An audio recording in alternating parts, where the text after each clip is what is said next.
In this video, I'm going to make red beans and rice, and I'm going to use my blanched Trinity to start it off.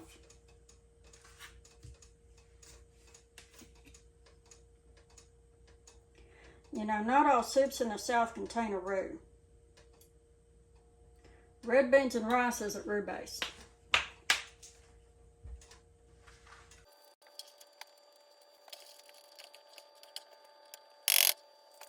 Okay, so now that my vegetables are about halfway soft, I'm going to add the garlic.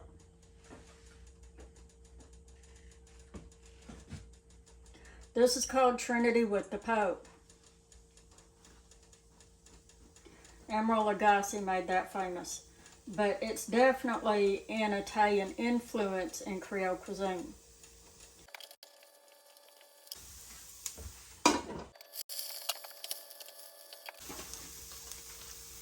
Okay, now I'm putting in some smoked sausage and I'm going to brown it up. Red beans and rice ain't just red beans and rice, y'all. It's got to have some meat in it too. I told y'all, beans ain't meant to be eaten by themselves. They need meat. They've got to be seasoned or they're not going to taste good. It's cooked down good now. I'm going to add my beans. And you'll figure out why I'm adding my beans first in just a minute.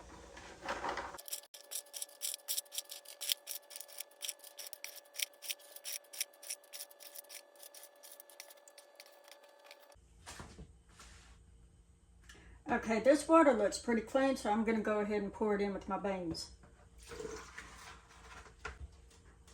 Bet y'all was wondering what I was doing. And I wanted to see how full this pot was going to be with just my beans before I added my chicken stock to it. Now, the original recipe calls for 2 cups of stock and 5 cups of water, but I know this store-bought stock is generally bland as hell. It ain't, you know, homemade, so it's not full flavor. It's like half flavor. And I want to make sure this stock is going to cover my beans. I'm using a whole 32-ounce carton here. So that's 4 cups of stock. If I need any water at all, I should only need 3 cups of water.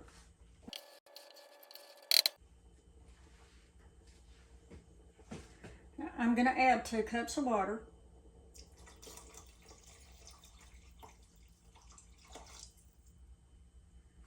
And it is going to take the other cup, so I'll go ahead and add it now. I'm trying to make sure I don't overfill my pot.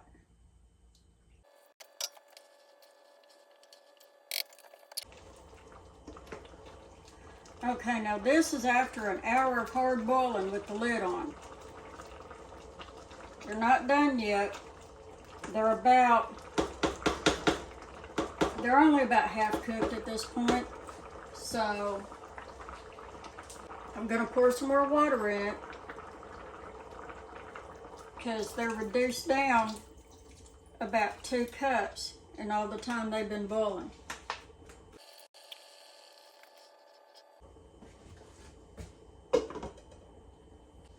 I'm going to give them another hour and a half to 2 hours.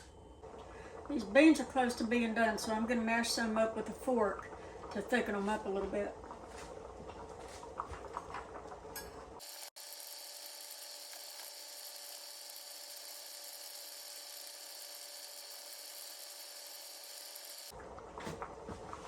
Okay. This is what they look like when they're all mashed up. It's going to be a thick paste.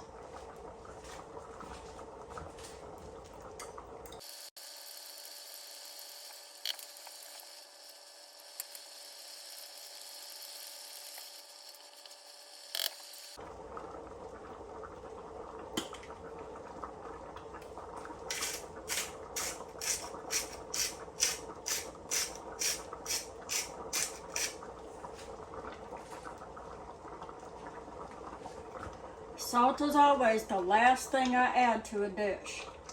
I don't care what all the chefs say about seasoning at every step of cooking. I don't do that. You really don't have to do everything they tell you to do. And you don't have to cook the way they tell you to cook. You cook your food the way you like it. You add your amount of pepper. You add your favorite pepper. You add salt or you don't add salt. It's up to you. Don't let them tell you what to do.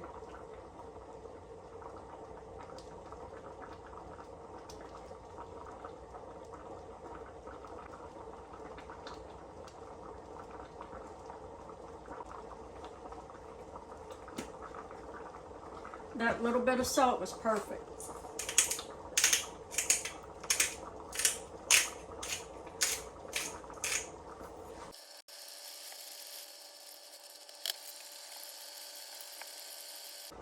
It's perfect. It's just the right amount of seasoning, salt, and pepper for a delicate palate. Now I'm going to put the lid back on and cook it for at least another 30 minutes. I'll check it after 30.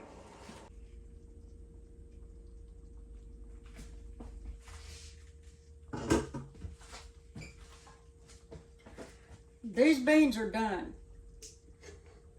And I've turned the heat off and I'm letting them simmer down.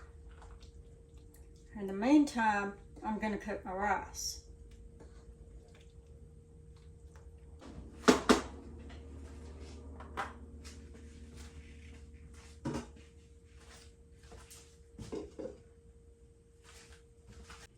Okay, now I'm going to make my rice. And before you make rice, you always want to rinse the starch off of it.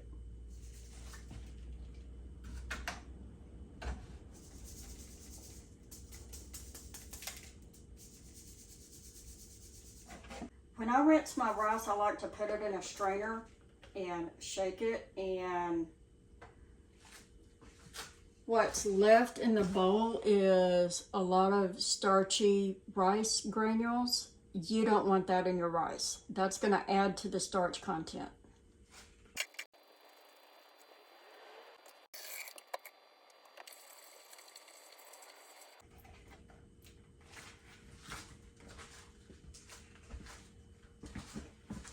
Okay, now you see that milky water? That's the starch off the rice. If your rice is sticking, it's because you didn't rinse the starch off. This ain't sushi rice. You want it fluffy.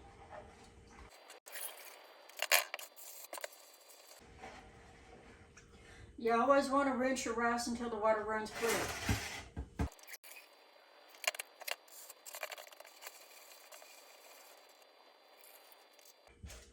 This probably isn't the best thing to cook if you don't have running water.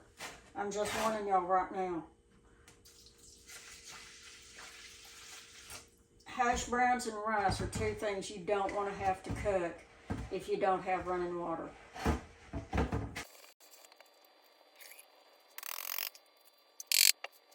Okay, so when you rinse rice, it's gonna puff up a little bit. So I started out with 3/4 cup, and what I'm left with is like almost a tablespoon, because some of it came out in the sink. You're going to have a tablespoon of rice left over that you don't need. Keep your ratio straight and your rice will come out right. Anytime a recipe calls for rice, you want to use rinsed rice, not just dry straight out of the bag with the starch still on it. You don't use it straight out of the bag unless you need the starch to thicken the recipe. The rice I'm using is just plain old generic long grain rice. The rice they use in Louisiana is called jasmine rice. It's from Thailand, and they have a brand called Jasmine rice that's grown in Louisiana.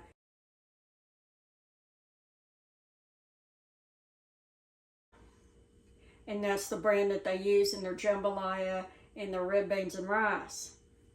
But it's still a long grain rice, so if you can't get jasmine rice or jasmine rice, just use plain old long grain rice. You'll be okay.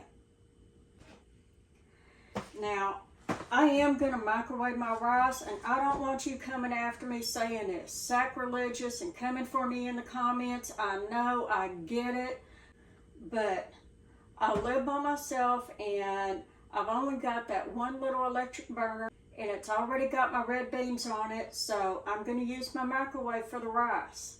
I live alone, I don't have nobody to impress, and I'm eating by myself. So, there it is.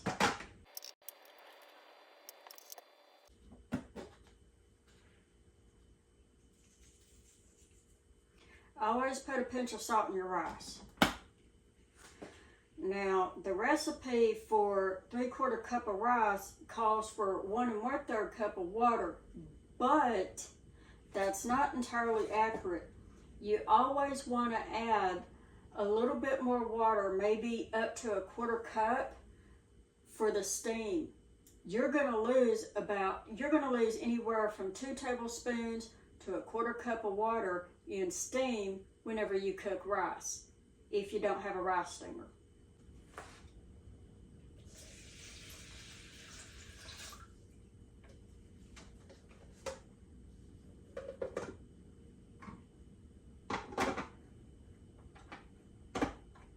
And I'm going to use the microwave back in my bedroom instead of this one, because this one's only 700 watts.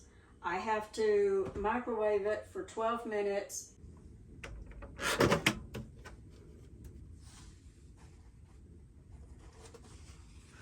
Okay, now I'm going to show y'all a trick. I fold 2 paper towels together and put them in the microwave to absorb the steam and clean the microwave out after I'm done using it.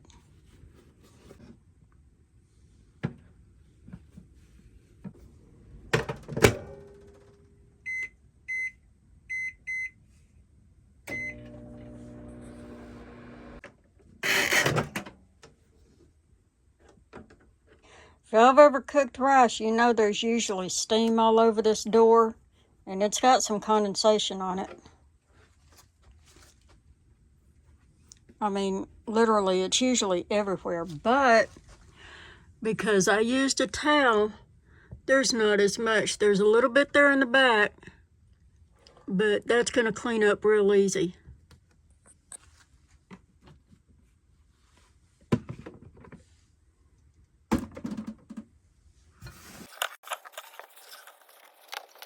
Now, y'all see what a difference this towel makes? I don't like a dirty microwave.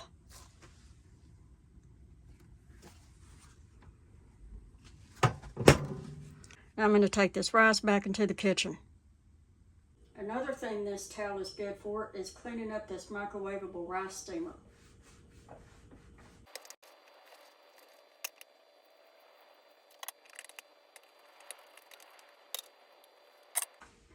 Now I'm going to show you how this rice turned out.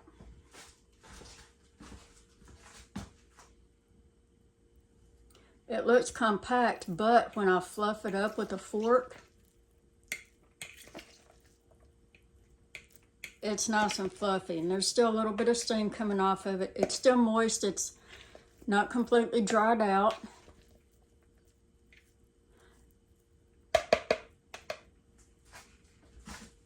Now this rice is supposed to be a little bit sticky because I have to pack it into this little ice cream dish to put it in my bowl.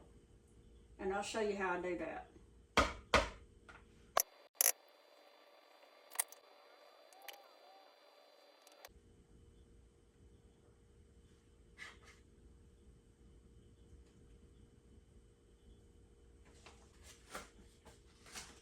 Okay, now you take your bowl, you take your rice, you put your bowl over the rice, and you flip it over, and you unmold your rice. And that's how you serve it.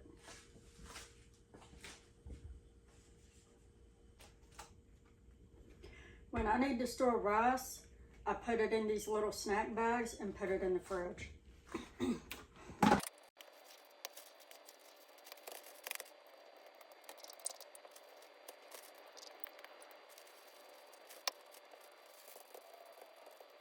When I'm ready to reheat this, I'll pack some in my little ice cream dish and put it in my serving bowl and heat it up in the microwave.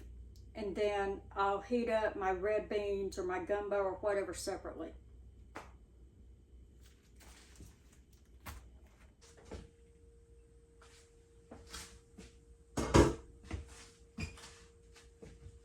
Now my beans have been resting, and this is what proper red beans look like. I'll give you a close-up. See, they're not soupy.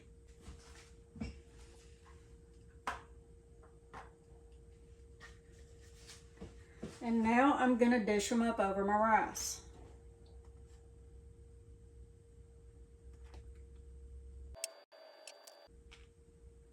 Now, whether or not red beans are soupy is actually a personal preference. I could add some more water to them at this point and continue boiling them until they're really soft, but I kind of like them like this.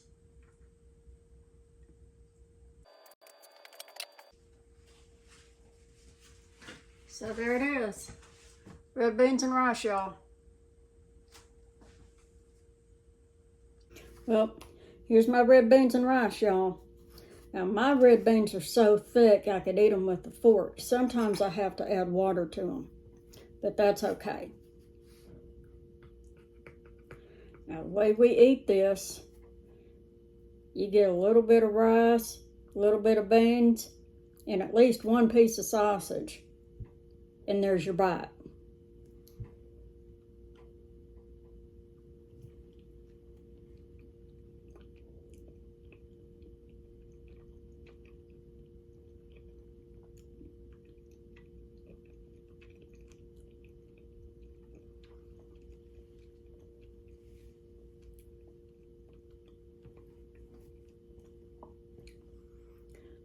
It's good, y'all. Red beans and rice is a poor man's meal all over the South, just like pinto beans and cornbread is in the West. If you're restricted to eating nothing but red beans and rice, you're so far down you almost can't get back up. This is one of those Southern homemade dishes that you cannot get in a soup can. And if you could buy it in a soup can, they'd probably screw it up. I ain't ever ate a Cajun soup that come in a can that tasted right. That chicken gumbo they sell in Walmart is nasty. I don't like it. Eventually, I'm going to make some gumbo, real gumbo. It may not be loaded with pepper, but it's going to be the real thing, I promise you.